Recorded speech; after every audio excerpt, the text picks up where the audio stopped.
Hola y bienvenidos. My name is Rohit Sawhney, Group Product Manager on the Cloud Security team here at Cisco. And welcome to How to Have a Better Conversation, because everyone you will ever meet knows something you don't. Today, I'm going to ask you to take a bit of a leap of faith with me as we go through this journey. And so with that, I'd like to ask you to please close your eyes. Wherever you are, unless you're driving or you're part of the film crew here, just close your eyes for a few minutes as I go through this exercise. Take some deep breaths. Please think about the last conversation that you ever had. Was it short? Was it long? Was it strategic? Perhaps just tactical? Prior to listening to this session, maybe you came across a colleague or a friend, a loved one. Now think about those recent conversations. What did it feel like? What makes it memorable? Was it just recent in your mind or something that sticks out? Now continue to keep your eyes closed. And finally, allow yourself to think for a moment about the best conversations you've ever had, all time in your life. Go ahead and open your eyes. If you have a pencil and a piece of paper, please jot down a couple things about those conversations. Who were they with? And what did you talk about? Once again, who was that conversation with that was so memorable? And what did you talk about? We'll come back to this later in this session. So you might be asking yourself at this point, Rohit, why did you choose this topic of conversation? Well, some would argue, like Celeste Hadley, who is a National Public Radio journalist, that there's no more important 21st century skill than being able to sustain a coherent and confident conversation. Think about it. It's not something that we get trained on or learn in school, unless you're actually in the space of being a journalist, a panel facilitator, a moderator. You're probably not going to spend too many cycles thinking about this and optimizing for conversations. But arguably, it's a very important skill to have. As we go throughout our lives and we meet different people, random conversations to more strategic ones, those with our loved ones, those with our kids, it's very important to have certain fundamental things to have in engaging conversation.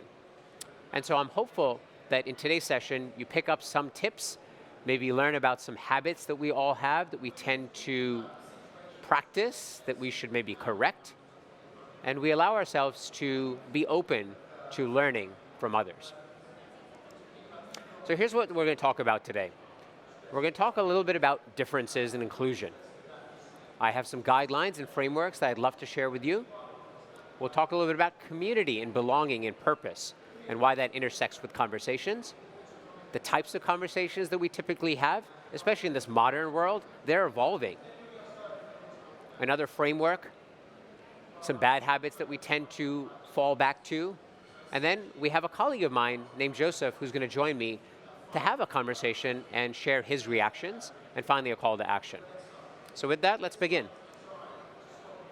If you think about these simple rules in life, and what's stated here, number 1, 2, and 3, if they all require some sort of conversation. Sure, you can probably just be heads down and do the work that you're doing and perhaps hope that someone recognizes that, but oftentimes you have to ask. You have to stand up, sit up, and engage with someone to impress upon them that you want to do the next thing. You're asking for this. If you heard some of my talks from earlier in the week, one of the things that I share with my 2 girls, who are 8 and 11 respectively, is that middle statement. If you don't ask, the answer will always be no. So speak up and say that you want to do X or Y. I wouldn't know otherwise, and I encourage you to use your voice. Especially being a father of girls, it's very important, in my opinion, to share that with our girls, that they have a voice and they should not be talked over. They have important things to share. Another thing that I really love is this quote that comes from Richard Wurman. I'm not sure if many of you are familiar with him or his work, but he's known for a couple different things. He's actually known as the father of information architecture, but more famously, he's known as the father of TED, or the TED Talks, Technology, Entertainment, and Design, which actually started in Northern California many, many years ago in the 80s. And he had this wonderful quote here, which says, "You only understand information relative to what you already understand." It's something that I came across a few years ago, and I think about this pretty often and share it with my friends and colleagues. It's important to know context. It's important to know background and why someone behaves the way they do. Perhaps they grew up in an environment where they were not listened to, or a certain mentality was prevalent in their family or their culture. Perhaps religious beliefs. This is why they're acting the way they are, and it's not that they're not open to your feedback or way or thoughts, but that's what they know, and they may not know any different. We'll talk a little bit more about that as we go through this journey. So I'd like to now share some guidelines that come from the TED Talk speaker and journalist that I referred to earlier, named Celeste Hadley. And she has these great frameworks. I would encourage you to also spend time looking at her TED Talk, which has millions and millions of hits on YouTube. And I'll reference that towards the end of this slide. So she says a few things. She says, don't multitask. We're notorious as humans and technology experts in this case for multitasking. Think about video conference calls or even conversations you're having with people. You're probably thinking about the next thing you're doing. You might have your phone on you. You might have chat in the background. We suck at doing that. We may think that we're good at multitasking, but most people are not good at multitasking. In order to really have an engaging conversation, you need to be present. With that, it's also important to ask open-ended questions. Think about the sort of questions you're asking people that you meet. How was that dinner that you had yesterday is a good question, as opposed to a closed question that just results in a response of yes or no. So what did that feel like? What was that like? Great questions to ask. If you heard my chat earlier in the week around networking, this can be leveraged in the same respect with respect to networking and building relationships. Asking open-ended questions, how can I help you? What are the challenges you're facing? Opens people up to a lot more detail and information where you can pick off details and then dive deeper. Go with the flow. What that means is sometimes you might have thoughts in your mind and you might need to dismiss them right away so you can be present and engage in the conversation you're having.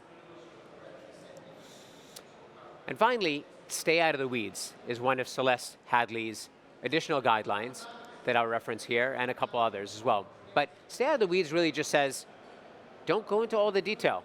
You might be reciting the fact that you went to Paris in July of last year, and you're thinking to yourself, okay, it was in July 7th. Oh, no, it was the 10th. Nobody cares. Unless you're really trying to pin down the fact that you were there at a certain time where someone else was there or some event took place. No one really cares about the details.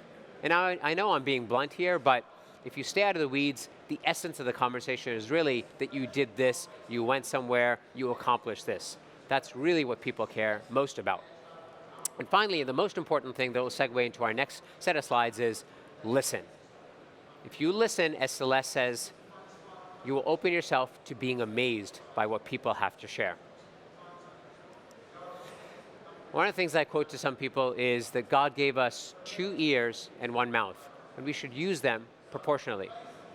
And if I think back on my own personal history, some of the best conversations I've ever had in my life have been where I truly just listened. Think about a partner, a spouse you may have, and they may want to vent about something that took place in their day. The best thing that we can honestly do is just listen to them, acknowledge, and say, yeah, that sounds rough, or I'm sorry about that situation. They may not want a solution to their problem or for you to come with some sort of guideline of how to fix the problem. Sometimes the best thing we can do is just listen.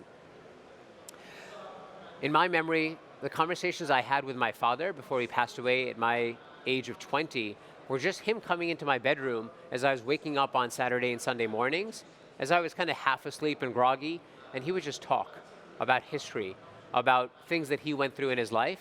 And I never really responded to that. I was just there in bed, as I said, kind of waking up, but just listening. And I miss those conversations. Those are conversations I can never get back, but they really just required me to listen and take in all the information and knowledge that he was sharing. This quote, as I began the deck with, comes from Bill Nye. He's a scientist that's famous in the United States, and he says, everyone you will ever meet knows something you don't.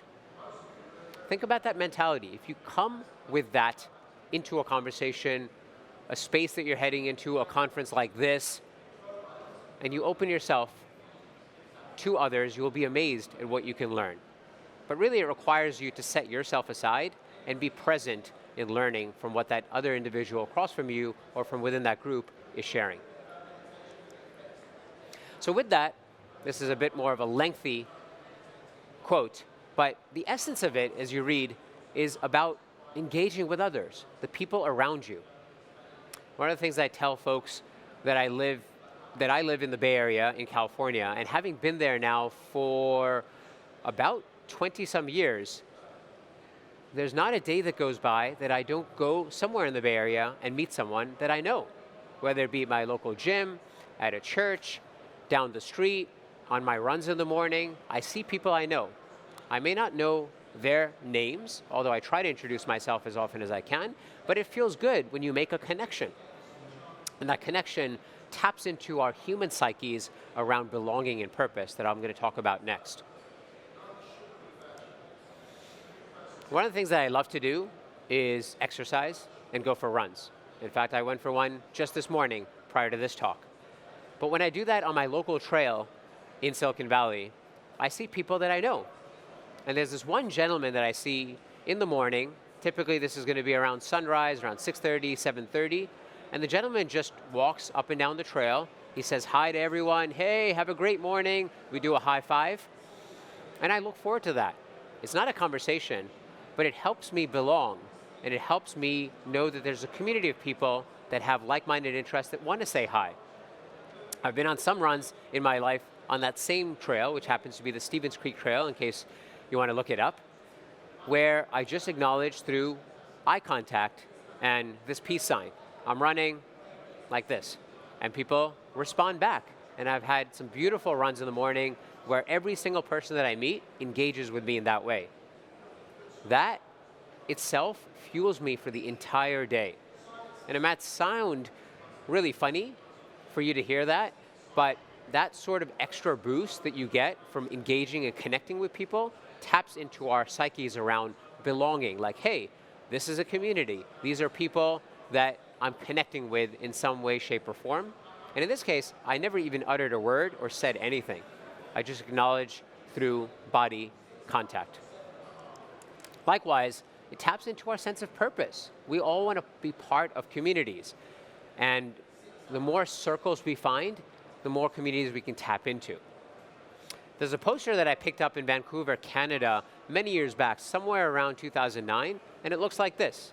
This actually is in our kitchen. And it exists there in our kitchen for all of our family and kids to see. It cites how to build community. And you can see some of the things here if you zoom in. Turn off your TV. Leave your house. Engage with your neighbors. These are all the things that we value as a family. And so I really love the fact that this is reinforced by this poster. If you want to buy it, take a look at it. One of my colleagues at work actually really liked it and purchased it for herself and her family. So now, take a look back at your notes, the notes that we started with as part of this conversation. Look at what you wrote down. Who did you have your conversation with?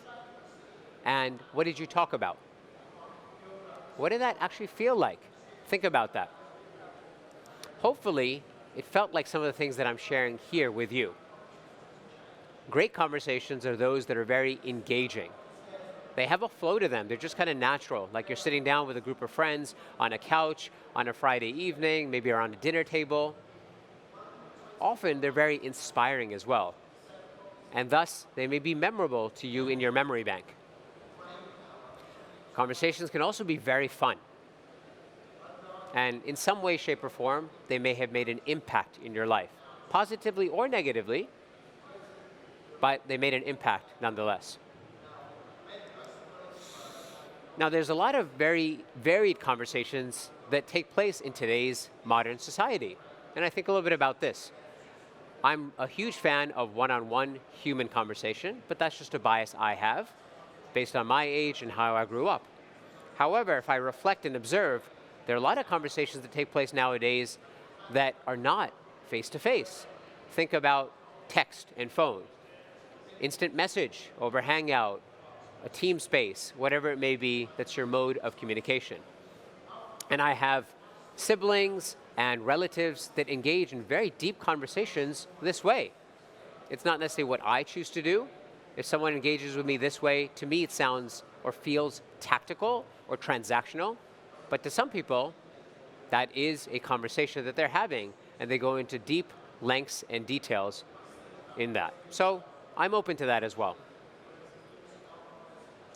Final thing I want to mention here before we move on to types of conversations is there's also this concept of having a conversation with yourself. And if I truly think about my life and the conversations I've had, some of the best ones have actually been with myself. They may be when I'm exercising and the endorphins are running, on a run, or just when I'm trying to level set before engaging in a conversation with someone else. Taking deep breaths, listening to my breath, and thinking about what I want to do. Visualizing that conversation and being prepared mentally before actually having that. And that's a conversation I'm having with myself to just make sure that my mind and spirit is present and I'm engaged in the right way to go off and do my best work. So think about random conversations that you've had. That is also a conversation that can be very enlightening, not one that we just calculated, but just something that took place. I have one in particular that comes to mind where I was at an event in Carmel, California in the evening, and I met a gentleman that I'd never met before. We were sharing a drink, and if I think back on it, why it was memorable to me is the gentleman and I connected on our kids. We were both fathers of girls, and we talked about life lessons and mistakes that we had made in our life that we're trying to impress upon our kids. And so that really felt like a very natural, flowing conversation. We talked for a good hour or so. I've never seen that person again, but I still draw back on that conversation. And it really felt like a very smooth and fun, random conversation. So I would also encourage you to, drawing back on what we talked about earlier, use a lot of open-ended questions. And for those of us who are in the engineering or science space, we know this as whys. Or sometimes what we do from a drilling down standpoint is 5 whys, and I'll talk about that in a second. But always be asking why. Why did this happen? Why is that important to you? Why is it that you did this or that? By doing that, you actually allow yourself to understand a little bit more about the root cause of why something took place. Allow me to share a very simple example that hopefully everyone can relate to. And that's in this next slide here. You start with a problem statement like, my car is not starting. Why? The battery is dead. Why? The alternator is not functioning. Why? And you can read the slide and see that the root cause may have been that just I didn't take care of my car when I was supposed to. This is something for those of us who come from this engineering space we use. I used to spend a ton of years in customer support in my first roles in Silicon Valley, and I was encouraged to ask a lot of why and open-ended questions of our customers to drill into the details of their pursuit. In the product space, we're encouraged to do this as well. If you're a researcher, you're familiar with this as well. But if you translate that to the context of a conversation, you really dig into the root cause of why someone pursued something by probing a little bit further. So I encourage you to use these guidelines in this framework. Now, some conversations are very engaging, lighthearted, you're having fun, and others don't always feel that way. One of my favorite authors and bloggers that I've referenced in other slide decks that I've done is James CLEUR. And he had this saying that he shared on Twitter just around the holidays, so fresh about a month or so. And he used a statement that says, "You're probably right." He says, "You're probably right" is becoming one of my favorite phrases. Why? Because sometimes you disagree with people. You just don't connect, and they're saying something, and you just don't believe it. It's not what you believe. Now, you can have a contentious conversation, you can go into nth detail about it, or you can just kind of brush it off and say, you're probably right. And that would be a guideline I recommend. I've shared this with my spouse as well, where you don't have to go into detail about trivial arguments, where you consume a lot of time and energy, but at the same time, you've given the individual across from you some validation that you heard them, and you've also actually provided some positive confirmation, like, hey, you're probably right. But the probably is very open-ended, so in earnest, you haven't agreed with them, but you've given them that impression. It's just a tip, framework you can use, but I really loved it, and I thought it was a quick way to end conversations that just maybe are not worth your time and energy. Another thing to keep very much in the forefront of your mind is that people are going through lots of things in this life. And one of my favorite quotes is this one: everyone you meet is fighting a battle you know nothing about. Be kind, always. I came across this about 10 years ago. Someone posted it on, I think, LinkedIn or Twitter, I can't remember. And I think about this because it allows me to empathize with someone's situation. They may be acting a certain way, they may be reacting to something because that's where they came from, that's their cultural background, or they're just going through some stuff. And so you're probably right, or just brushing something off is appropriate in certain situations where it doesn't make sense, or you would just want to acknowledge that they're in a certain place right now, and that's something that they're dealing with, so it's important for you to just keep that in mind. Another framework I'd like to share with you comes from an author I'm going to cite here, which is Julian Treasure. He had this nice blog post around how to speak so people want to listen.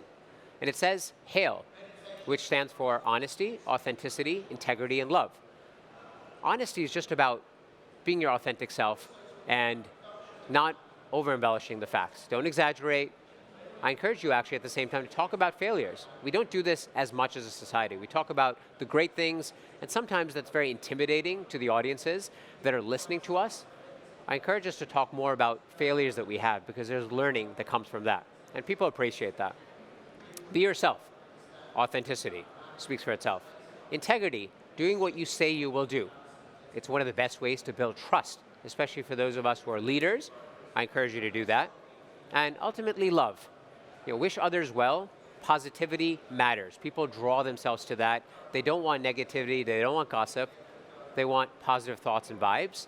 And that typically will engage you in a better conversation with the person that you're speaking to. So, going back to open-ended questions, ask those sort of things when you meet someone. What are you working on? What are your challenges? Where do you need help? People appreciate that. That means you're listening to them and you're finding some connection where you can actually help them. And the people that you can help will likely come back and help you. Another guideline and things that we talk about is bad habits we fall into. When we hear, but we don't necessarily listen. So take a look at some of these things that are cited here. They all have something in common. It's things that we're doing where we're not really listening. We're trying to come up with a better story than the other person that we're speaking to. We're nodding yes, but we're not really listening. Maybe we may not be present. We have something in our mind that's just kind of sticking there and not flowing out. The third one's actually a trick one. Do you make eye contact with the speaker? That's a good one to actually say yes to. You want to be saying yes to that. But the other ones you can read here are things that we fall into traps on. So just something to be conscious of the next time you're trying to listen to someone and be present. This particular interlude comes from my 8-year-old's second grade teacher. Just came from the fall time frame of last year. And I took the screenshot and email and just highlighted something. Take a look at that last sentence that says, what did it feel like when you and your partner said, get over here, in a happy tone versus get over here, or get over here in a mad tone? Tone and intonations make a big difference. And those of us who are parents, we know this in terms of how we say something and how it comes across. Kids are very intelligent. They'll pick up on this stuff just based on how you're saying it and your tone and your voice. So keep that in mind as you're engaging with your colleagues, your friends. Are you having the right tone? Because that will dictate how the conversation goes even before you really said a full sentence. So with that, I'd like to now just kind of pause and introduce my colleague here, Joseph. Joseph, thanks for joining me. Hey, how you doing? I'm doing well. Can you tell the audience here, just briefly, yourself, your full name here, where you reside, what you do at Cisco? Sure, I'm Joseph Arnett. I work with Umbrella Team. I'm one of the architects there, and I live in Eastern Washington. Excellent. Well, thanks for joining us. I know we had some other sessions earlier this week, so I really appreciate you being here. I know we've talked a little bit about conversations, and you said that you had certain reactions to the information I shared here. As I was going through this exercise, I don't know if you closed your eyes and brought upon great conversations you've had, or random one, did any come to the forefront of your mind? A great many, actually. You know, I've got some pretty interesting stories. I remember, you know, what it is to feel part of a community. Mm-hmm. And I moved into Boston. Oh gosh, this was back in 2012. And at the time, I didn't know anybody in Boston. I had been driving a lot for work, and it was a real challenge, so I needed to move closer to work. The first day I moved in, one of the neighbors saw me, and she came over and introduced herself. She went out of her way, she took me from house to house, and she introduced me to every single neighbor. Nice. What was fascinating about that was I was completely unprepared, and they were very sweet, and they talked about who they are and what they do, and they got to know me. And from that day on, we were friends. Every weekend we spent together. Every weekend during the summer we'd barbecue. In the winters we'd hang out and we'd have drinks. And that was really impressive to me. And so just that feeling of belonging made me absolutely love Boston. And that's one of the things that you wouldn't have expected, because Boston is really known for, you know, very cold people. Yeah, So. It's fascinating you say that. I've had conversations with people where they've been in a certain city in the world, and they just never made those connections. The city itself, the space may be fabulous, and to us it may seem like, oh, it's so wonderful that you live there, but they never found that community and belonging based on their ethnicity, where they grew up. Yeah. And so having like-minded people is just so important of it. Yeah, that's a big deal. Another story I wanted to share was, I thought a lot about this, and you know, at one time in one of my projects, I remember there was a lot of conflict initially. You know, as an architect, I have to draw, you know, what I think the vision is and how we get there, and we work with the teams to try and get there. I introduce a lot of new technologies all the time, because what I want is I want these teams to enjoy what they're doing. But I would get a lot of static sometimes, and I remember sitting with one of the leaders there, and I asked, you know, what's going on? You know, can you help me understand why am I feeling so much pushback? Mm-hmm.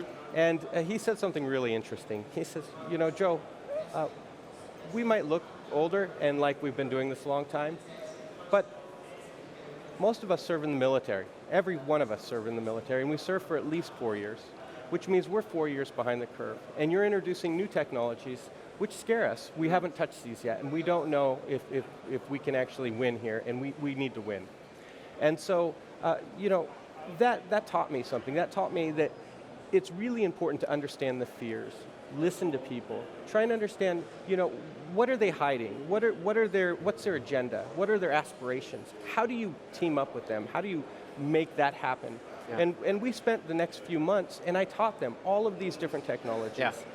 And then I've watched that cascade throughout our entire company. I've watched them touch other people and teach those same things and behave in the same way. And it's a really powerful thing.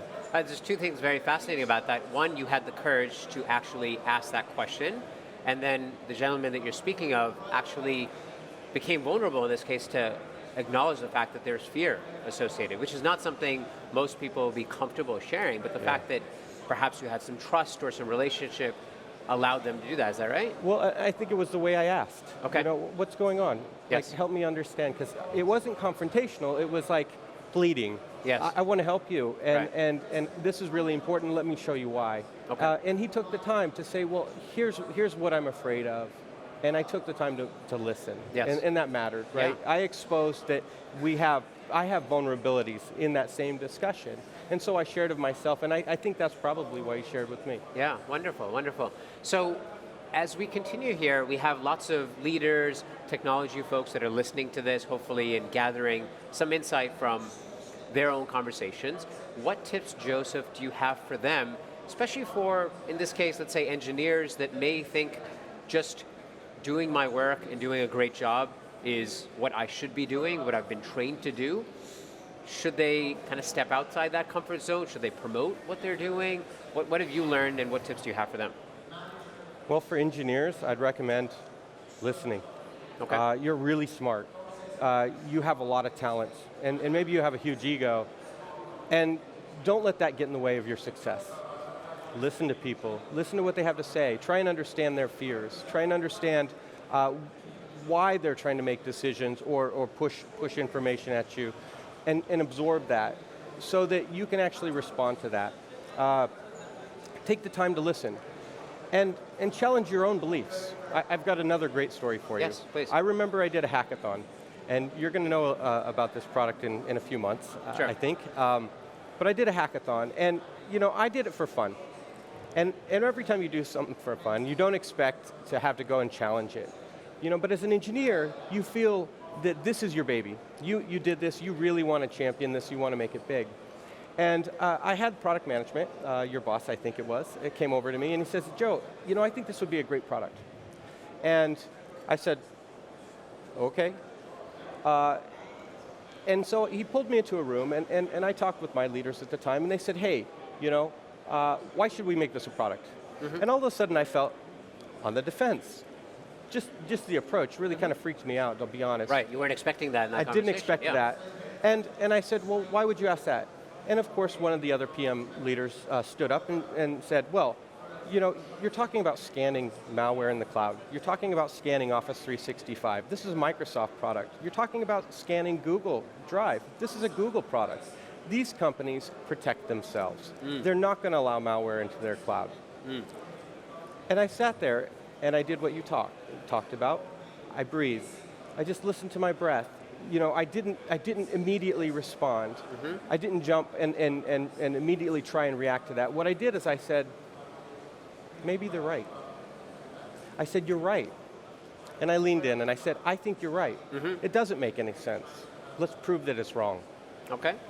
And from that moment on, we couldn't find a cloud that didn't have malware in it. Right. It blew my mind. Okay. Because I never expected that, and I didn't have to champion it, and there wasn't an argument. Nice. And so as an engineer, as a leader, listen to the people, challenge your own beliefs. None of us are infallible, for sure.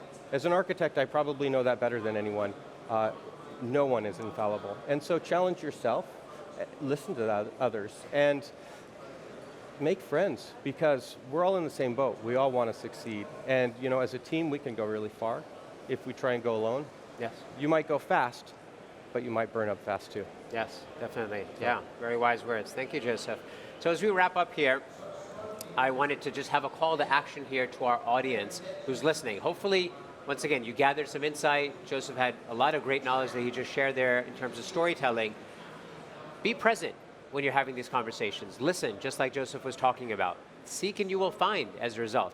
If you're closing yourself off in your mentality, you're not going to find those nuggets of information that you can latch onto to help solve problems for your leaders or even the people that are surrounding you and your loved ones. And try it more and more. That's the only way you get forward, is by failing and trying. What's the worst that can happen? But then think about the best thing that can happen. Doors open up, you may find someone that you never would have connected with otherwise. Maybe you find a lifelong partner or a friend. And your commitment to the process really will determine your progress. Keep at it, keep trying, get better, 1% better each and every day. So with that, I'm going to end with this quote, which is from an artist named Flora, who says, I don't write music to convince you to believe in me. I write music to convince you to believe in you. I'm sharing this knowledge and all the conversations that we've had here, not because I need that. I like listening to this stuff. I like the self-help, and I'll continue to do that on my own. It's hopefully to inspire you, that you can do this as well, that you can take a step forward and take that leap. So with that, I thank you for listening. I thank the Master Series studio and crew for giving me this platform. And remember, all of us have the power of great conversation. Listen, connect, and prepare to be amazed. Thank you.